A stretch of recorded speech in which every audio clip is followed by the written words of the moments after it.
یا الله تو را و جبریل امینه و ملائکیت شاهد میگردانیم که نیست هیچ کس مستحق ازی که ذاتش عبادت شود و قانونش اطاعت شود الا الله، بغیر از الله.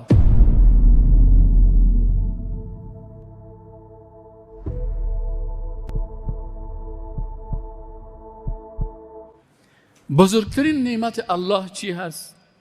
والله ما 40 سال در اسلامیات تحقیق کردیم. بزرگترین نعمت الله عقیده توحید است. بزرگترین نعمت الله که سعادت دنیا و آخرت نصیب انسان میکنه کلمه توحید است که لا اله الا الله. نیست هیچ کسی مستحق ازی که ذاتش عبادت شود و نیست هیچ کسی مستحق ازی که قانونش اطاعت شود الا الله، بغیر از الله. والله اگر این کلمه را کس درست بفهمه، به معنای ازی درست بفهمه، به هیچ قانون تسلیم نمیشه. بسیاری کسانی کلمه را معنایش نمیفهمه. اگر معنای زیر کلمه را بفهمی هیچ وقت تو سوسیالیست شده نمیتونی. چرا سوسیالیست قانون مخلوق است، کمونیسم قانون مخلوق است، دموکراسی قانون مخلوق است. فلاسفه که ارسطو و سقراط و دیگه فلاسفه که هستن اندیشه های از یا کلش اندیشه های مخلوق است. ولی تو با الله تعهد کردی که بغیر از ذات تو به مخلوق عبادت نمیکنم و بغیر از شریعت تو قانون کس دیگه را قبول نمیکنم. اینمی هست مسلمان سچی پاک خوب. امروز کسایی که میگه من دموکرات هستم او به لا اله الا هو ایمان داره؟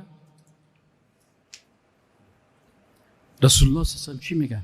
من کان آخر کلامه لا اله الا الله دخل الجنه. کی آخری کلمه از زبانش خارج میشه که لا اله الا الله؟ کسی که مطابق لا اله الا الله زندگی کرده باشه، کسی که بغیر از ذات الله به مخلوق سجده کنه. ما و شما در فیلم ها میبینیم به مخلوق رکوع کنه، به مخلوق سجده کنه، خود به مخلوق ذلیل بسازه، عبادت مخلوق بکنه و 100 مرتبه لا اله الا الله بگه. لا اله الا الله بی معنا که معنای از رو تطبیق نکنه برای چی منفعت میرسانه؟ از این خاطر این لا اله الا الله که مطابق از زندگی نکنه انسان، باز در آخر وادی جان کندن باز لا اله الا الله گفتن نمیتونه. من کان آخر کلامه لا اله الا الله دخل الجنه. این لا اله الا الله باید از قلبت برایه. لا اله الا الله باید از قلبت برایه. از این خاطر کسایی که موسیقی میشنون در آخر عمر در لا اله الا الله گفتنشان بسیار مشکلات پیدا میشه.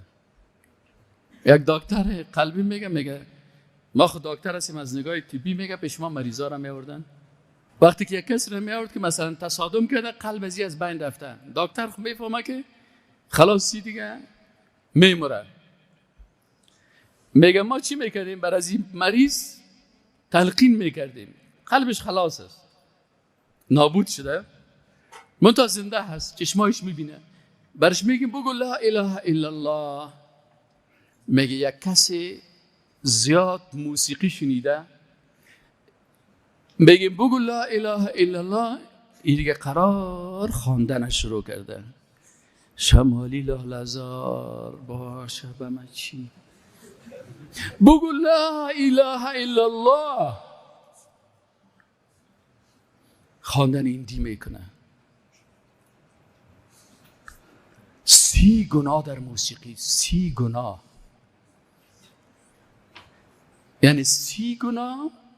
کسی که یک پارچه موسیقی را میشنوه در یک گناه یک دفعه لعنت الله سرش نازل میشه، اما در یک پارچه موسیقی 30 مرتبه لعنت الله سرش نازل میشه.